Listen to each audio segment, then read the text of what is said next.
I am Anthony Compagnone. And Renee Blodgett, and we're behind Blue Soul Earth. And in our work, we really aim to bridge spirituality and science together. So a lot of spiritual teachers may focus on one aspect or another, and we really use both in our work. And that's largely because we both came from science and tech backgrounds. So you can imagine when Spirit found us, turned our lives upside down. We'll talk a little bit about that, and then how and who we channel. Can you see? And we'll talk a little about how the masculine energy and the feminine energy are flowing into each other in and out of Renee and myself, and how it all works together. And then why awakening to Spirit is really awakening to you, right? Because part of what we channel, even when we're bringing forth, there's more traditional mediums that maybe some of you have seen here at New Living Expo, and it's partially tapping into your higher self to bring that energy. We'll speak a little bit about the multi-dimensional aspects of who we are as souls. We're not just this clump of energy, we're so much more than that. And then why better understanding that can help us in this messy earth plane, right? Where we have to deal with kids and partners and bosses. We'll try to tackle the age-old question, who are we really? Who are we? And that's going to lead us right into non-local consciousness and non-local awareness. And then we will speak just a little bit about the message that Magdalene has given, and the message of Yeshua, how it is similar from 2,000 years ago and how it's different. It's pretty much the same message, it's just a little bit different when they start to speak about the quantum aspect of who we are as souls. There is an idea here that when we connect spirituality and when we connect science, they come together. You can't have one without the other. As one develops, so does the other. And that's what we're going to do today. And so that you may hear us interchangeably use the words auric field and biofield. Right. So the way we channel, it's pretty unique because in order for me to channel, I need to have her next to me or with me. I've tried it alone before and it really doesn't work. The energy will flow almost like a figure-8 figure, but it will always come through the feminine first before it comes into the masculine. And that's how it works. How it's got to come through the feminine first. That's right. They always say, we can't come to you, Anthony, until we go through her first. Started out channeling the Ascended Masters, really, as a collective group of energies who speak as one. And then slowly and surely over time, the Yeshua energy and the Magdalene energy started becoming more prominent, and there are two main guides today. And then we've had surprises along the way, right, with the Seraphim energy, Metatron and Melchizedek, and other energies. And, because we are at a conference that has a lot of galactic focus, we should mention that we also channel them. It won't be the focus of today. I'm not going to really go deep into the energetic body, but I want you to understand about the 7 main chakras that we have, and there are so many more besides that. But what's important here is the soul and its connection to the energetic body, or the biofield. And it plays an integral role in that. When the soul itself, or when the energetic body and the soul decide that this is it, this is the end of this experience, the soul will disconnect and it will go on to do other things, and at least one aspect of it does. Our favorite analogy of the soul is the tree trunk. So if you can imagine a tree trunk is your soul, and then all the branches off the tree trunk, we like to call them past lives, right? When we go into the Akashic records, which our guides do as well, right? And they go and access different facets of what you've experienced in the past, right? But there is no past and there is no future in a multidimensional universe. There is only now. So rather than think about the branches as past lives, think about them as all of the multidimensional experiences that you're having all at the same time. And I want to add to that just a little bit. I always think about the beautiful redwood trees that are so majestic. They're huge trees, but underneath they're all connected together. They're all communicating with each other in one way or another. The pine needles are like all the different aspects of who we are. That's what it is. Having different experiences simultaneously all at the same time. within a multi-dimensional universe. So how is that relevant to all of us in the here and now? So if you think about all of those leaves or those pine needles on the tree as different aspects, right? As crazy as this sounds, right? You can actually tap into those gifts that you've had in these other experiences in the here and now. So, for example, if you were an engineer, right, at one time, you have access to that because we have access to all that is. So it's really intending, believing, and bringing that into your field, your auric field, for use here. So we have to look at our soul as being multi-dimensional, a variety or an endless amount of frequencies. That's really what we are. But we are having an experience in what we refer to as an earth vibration. But this is not the only one earth. There are an endless amount of probabilities and possibilities. And this is the quantum aspect of who we are as souls. Right. So, you know, a lot of times, this happens in our work. When we do one-on-one work with people, everyone wants to know the name of their guide or their guides, right? And the guides will come through, and we've given them names, the Ascended Masters as a collective, but they really don't have names. So we need to give them names because we think that way in this linear world, but they will say that they're just frequencies, and so are we. We are just frequencies. So imagine that we are all walking antennae, and we're just tapping into their frequency and bringing them in. And the same applies to deceased relatives, right? The same thing, you know, you're just pulling in their frequency, you're connecting to it, and that's what you're bringing forth. So it's funny because in the early days of channeling, if I had a really strong connection, and Victoria will remember this in the early days of Blue Soul Circles, if I had a connection with someone, I would want to know from our guides, did we have a past life, right?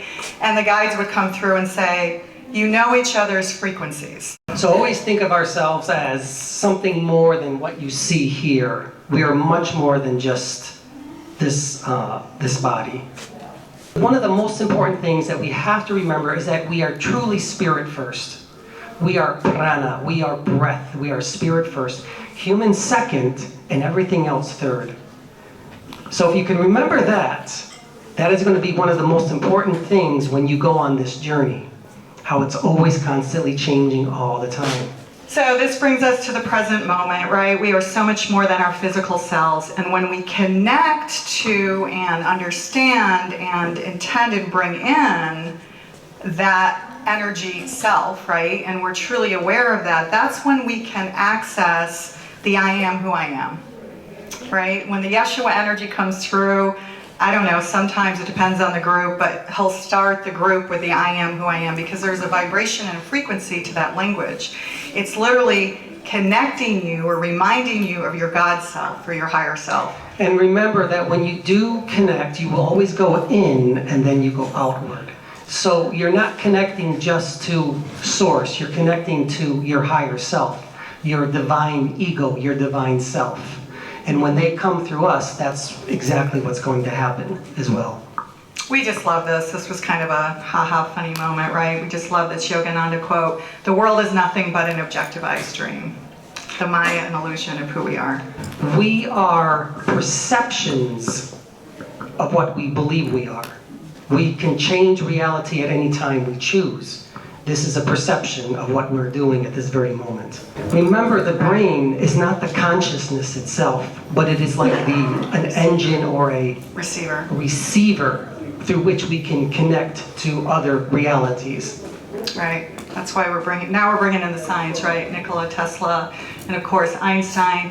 Everything is energy, and that's all there is to it. Match the frequency of the reality you want, and you cannot help but get that reality. It can be no other way. So think about, too, when you're tuning in, it's like a radio station. You remember the old things at the dials? You just tune into a frequency, and you connect to it. But you have to practice that. And there are certain ways to practice that, to connect to your higher self, or whatever the frequency is that you want to match to. Now, this may not seem all that useful right now, but when Anthony goes into trance, remember some of the stuff that we're covering, because there might be a point where another energy may try to come in, and suddenly the guides will say, "One moment, please." One moment, please. And what they're doing is they're really looking, they're trying to fine-tune the frequency to the other guides that are trying to come in. So, that's one of the reasons why we're telling you some of this stuff, so that you can see the process when we go into live channeling. The journey inward. That's probably one of the most difficult journeys there is. It's always easy to go out, but when you have to go inward and do the inward work, that's when it gets really tough. So this is the thing, right? You wouldn't be at a conference like this if you were new to this information, right? So we all know Maya, the illusion. We all know the separateness. It's the message from every single ancient sage, mage from time, right? The separateness is the pain. That is the suffering, right? Our Buddhist friends tell us, like, the suffering is this illusion. So if we know that, why do we constantly look outside, right? When we know that the inward journey is really where it starts and where the healing begins. And this is because for hundreds of years we've been told that we do not have the answers. This is where I get really passionate, right? Because this is, whether it's gurus and institutions, whether it's, political leaders or doctors, it's always about going out there for their information rather than going inward, right? And so, because of that, we don't believe that we have the answers, or worse, we've actually lost the access, right, to that inner compass. I just want to say something quickly about this too. Even in the previous slide, I don't want to say that there is no pain or that it's all an illusion. That's not necessarily true. However, because I've been through it, this was a very difficult experience for me. Very, very painful. It doesn't have to be that way. But when I had to sit and become one with it. Literally, as Bruce Lee used to say, become the glass in which the water is being poured. You must become one with all of these things. You must go deep inside to try to understand what's going on. So this is just really echoing from, teachers and mystics who have said it countless ways about going inward for the journey, right? The kingdom is within, Jesus, and later Tolstoy. Wayne Dyer, I love this. Define your own reality based on your inner wisdom. And inner wisdom is more important than wealth, our dear Oprah. And I love Plato, an empty vessel makes the loudest sound.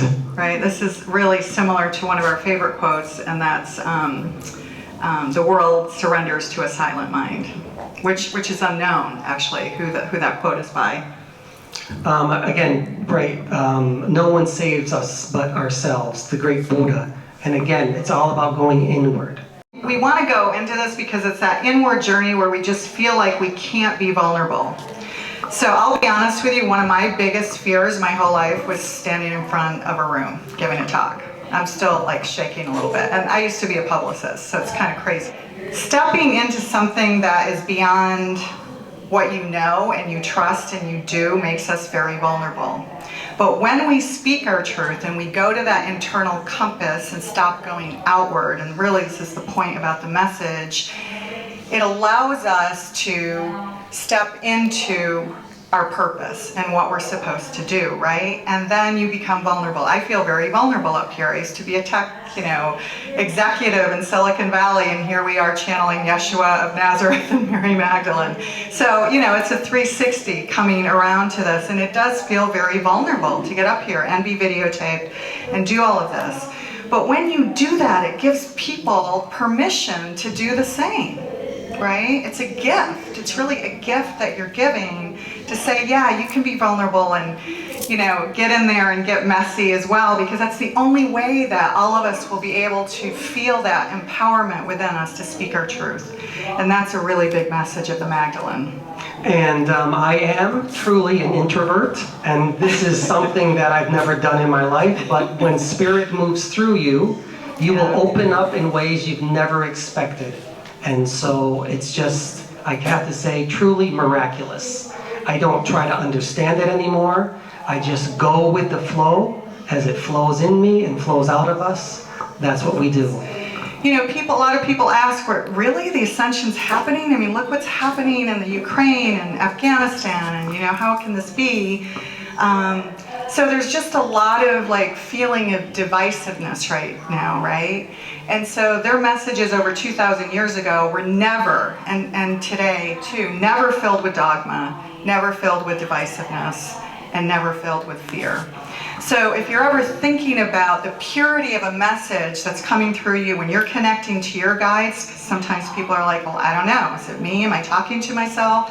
Right? Trust, just go back to these things. Is it dogma? Is it feeding dogma? Is it feeding divisiveness? Or is it feeding unity consciousness? Or is it feeding fear or love? Right? Super simple. You know, and so our guides really focus on the message of love. Yeah, so the message will always be the same as it was 2,000 years ago, except it's just that the vocabulary and the language itself is a little bit different as it comes through. Yeah. But the message is always about love itself and oneness with Source. So what were their core teachings? First, you know, the wisdom and power lies within. There we go back to, you know, healing starts within, self-love starts within, everything starts within before you can go without. Again, the answer to our deepest fears lie within. Everything can be done within. If you can find yourself within, then you can go out and find the divine ego of who you truly are. So unity and oneness with the all that is, or whatever that is for you, your God self, your, you know, source. If you want to go the more scientific route, universal consciousness, or the cosmic soup, which is one of our favorites, or the I am who I am. Right, and they always spoke about the interconnectedness.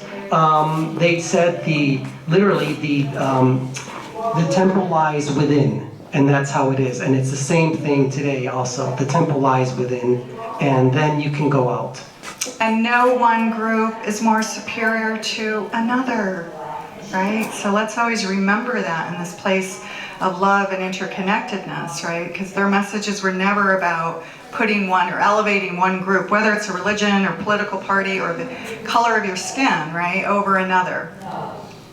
As Ram Dass and many other masters have said, we're here to awaken from the illusion of separateness, also known as non-duality.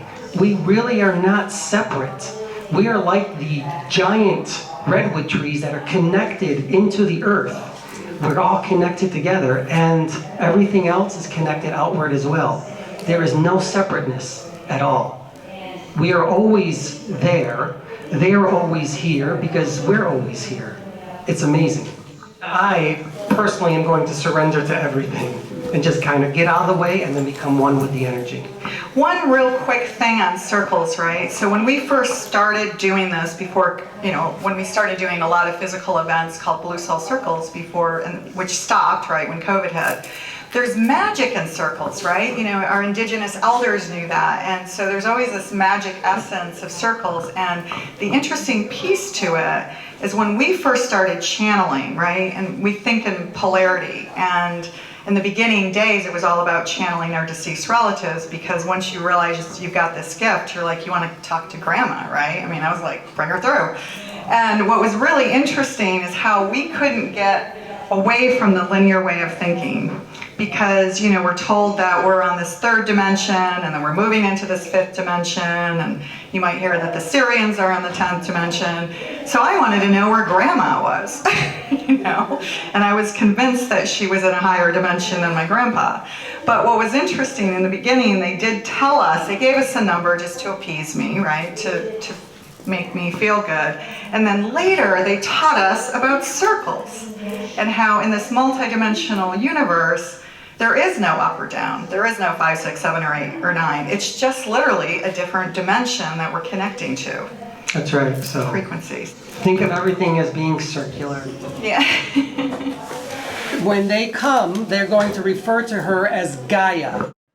So in other words, it's a full embodied experience. So we used to think, right? We used to think how it would work is that they're literally embodying or possessing, right, Anthony's soul, if you like. Really what they're doing, how they explain it, is they're attaching their frequency to both of our auric fields. That's how it really works. So when they come in, they literally step in, right? And then they dim their lights when they step back, but they're always here. Remember, the brain here is going to be the antenna, so it's connecting right now.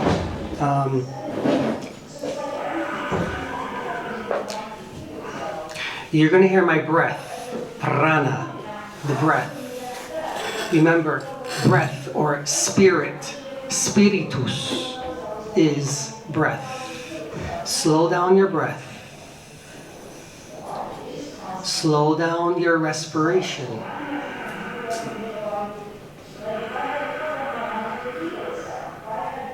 Breathe in your nose.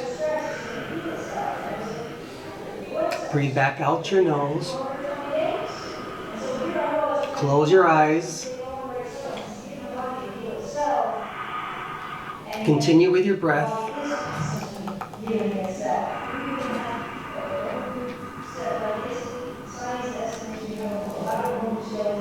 So here we are now. We're in the present moment. And we're going to form a beautiful circle together. Let us see ourselves as beautiful, white, light beings. Because that's who we really are. We are source energy first. We are goddess, we are God's source energy first and foremost. Now in this circle, continue with your breath. Now see us all joining hands together. And in this circle, only love comes. Only love is who we are. Only love is here at this present moment.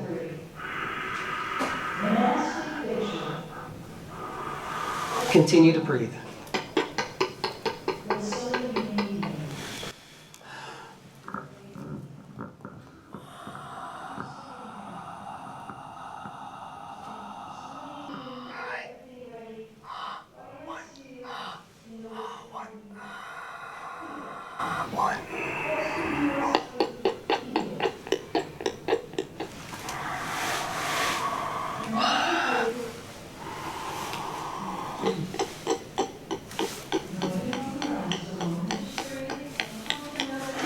It is always an honor and privilege to be in your presence, Gaia. Thank you for receiving us. Thanks for being here, guys. We are... How do we do this exactly? Stand, perhaps. Yeah, we should stand. Are there any questions at this moment? Yes. Who's here? Who do you think is here? Everybody. Yes. The Ascended Masters. We are the Ascended Masters. These are our main guides. So collective, similar to those of you who are older than 40 in the room know about Esther and Jerry Hicks, and they talk about Abraham as a collective. It's similar to that. Okay, let's get going. 1 second, please. Yeshua comes. So remember we talked about the frequency match and the change, right? So the 1 second, please. They're changing frequencies so that they can bring another energy in. 1 second.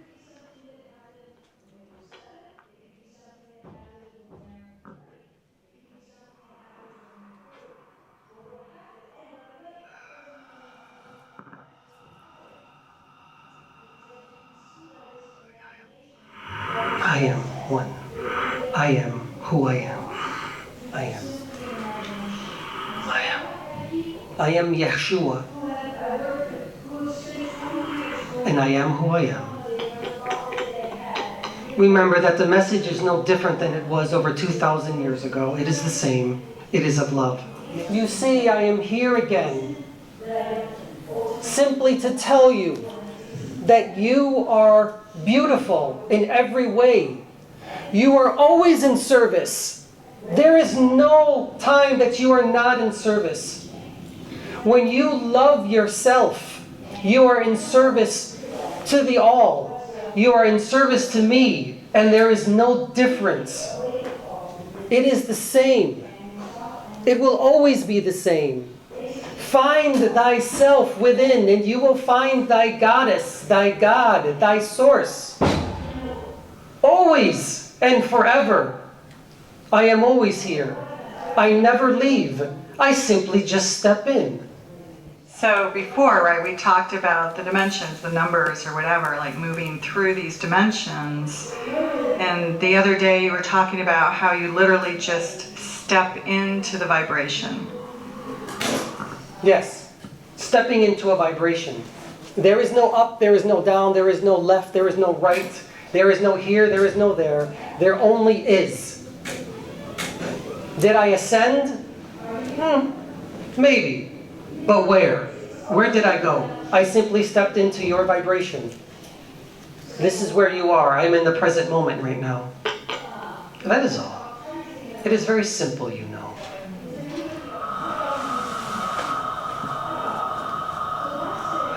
I am Magdalene. I am Magdalene. I am Magdalene. I am Magdalena. Yo soy Magdalena. And I am here as well. I am a different energy. I am the other one, the other healer, the teacher, along with Yeshua. I am who I am as well. But I am the feminine aspect of Yeshua. You must balance man there. Balance the feminine with the masculine. Balance the feminine with the masculine. And there you will find the true magic of who you are. When you do that, then you will understand the balancing of the energies here within the earth as well. There is no mistaking it. Now, does anyone have a question for me at all? You talk about the Cathars, the energies of the Cathars. The Cathars. Tell me about the Cathars. Well, Cathars were a Gnostic In group France. of people in the south of France. And I've recently connected with them, and I'm just wondering if you have anything to add to that. So sometimes when you see Anthony's head shake, he's going into the Akashic Records. I will tell you this, the Qatar, what we did, what we were nothing more than, again, healers of energy. That's what we did. That's who we were. Nothing more than that. But you wish to access it, sister, then you can. Go into it. A lot of pagan energy too, from them. My time in France was one of the most precious times there was. It was a time that I built up my own ministries, my own teachings with those who lived in Franco-Gallica, as it was once called. But that is a story for another time. I can say to all of you that all you need to do is to think and you will connect. Focus your energies upon me and I will come to you as well. Focus upon the Magdala and I am there with you. I will give you my voice. I will give you my strength. I will give you my love. I will give you me. Just as Yeshua does, I will do the same and I will balance you. Do you want to just touch briefly on the quantum aspect of how we're bringing through these guides, through that intention that you're just talking about? Yes, I can speak about that as well. So why does the intention bring these guides through and how do you work with them? You are the same. We are nothing more than vibrations of energy, frequencies. All you need to do is to think and to attend or intend, and you can say a prayer as well, and you can meditate upon it. It comes in many different forms. You can go for a walk and meditate on it. You can do your gardening, meditate on it. Sit and meditate on it. Exercise and meditate on it. And when you think, you dial into me and I come to you. You ask me how you wish that I come to you. Do you want me to come in your eye, your third eye? Do you want sight? Do you want sound? Do you want cognition? Do you want shivers up and down your spine? You tell me and I will come to you. So these are the clairs that we're talking about. So you want to heal more in your hands. So you're focusing on, sometimes known as the stigmata, right? But these are all micro chakras that we have in our hands. We all have the ability to heal in our hands. So focus on that, practice with others, right? And whether you want the Magdalene energy or another energy to come through, focus on it to assist you in the healing. You focus on that which you desire, and it will come to you. That is manifestation.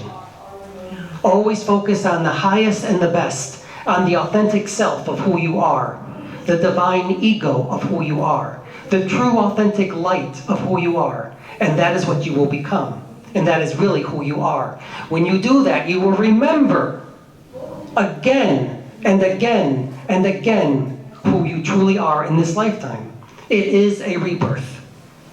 The other thing about this manifestation process of bringing healing in through our hands, or if we want to open and unlock a clair, is that you need to do it from the heart. So if you're doing it at an intellectual place for gain or whatever, it's not going to work, right? Because spirit doesn't work through the mind, it works through the heart.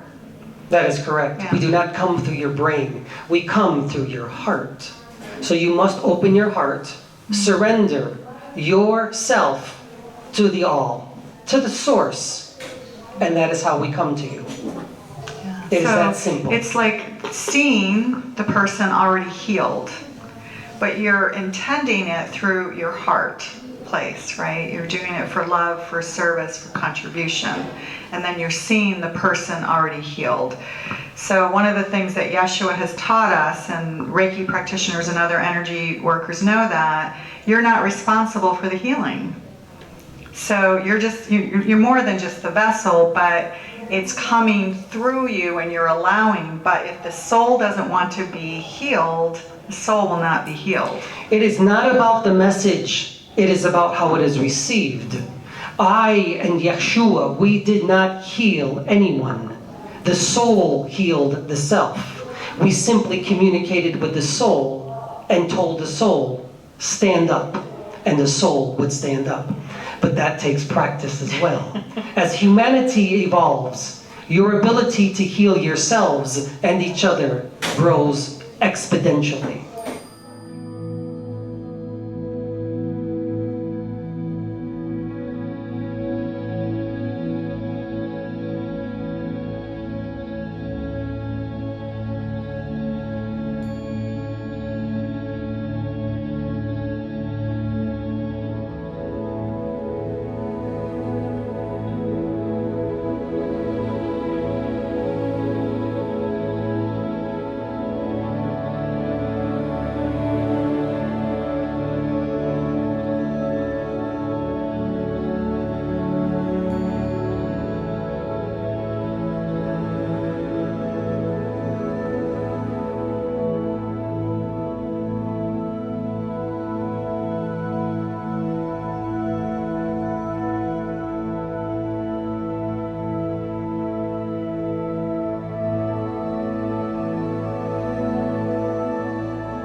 Peace and love. Is it so difficult? It's not. It really isn't. What do you think, Gaia? What would have we given to you? Have we not taught you about love and peace and gratitude and grace above all things? Stay in the present moment. Go within. Find your inner peace, your inner strength. Now, my other half comes. The other one. My better half. The Magdalene energy.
You do not need to heal the entire world.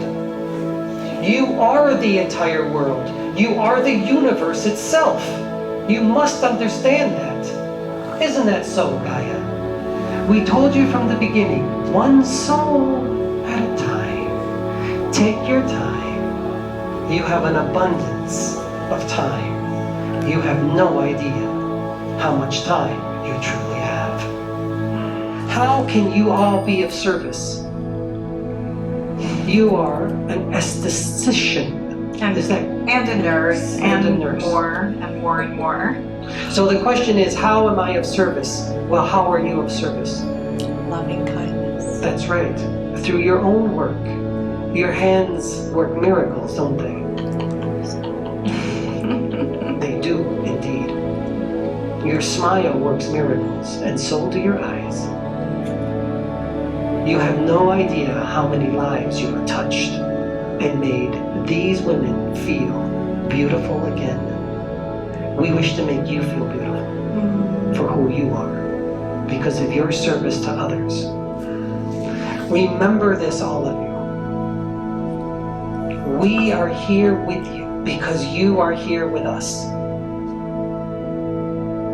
We are the same as you.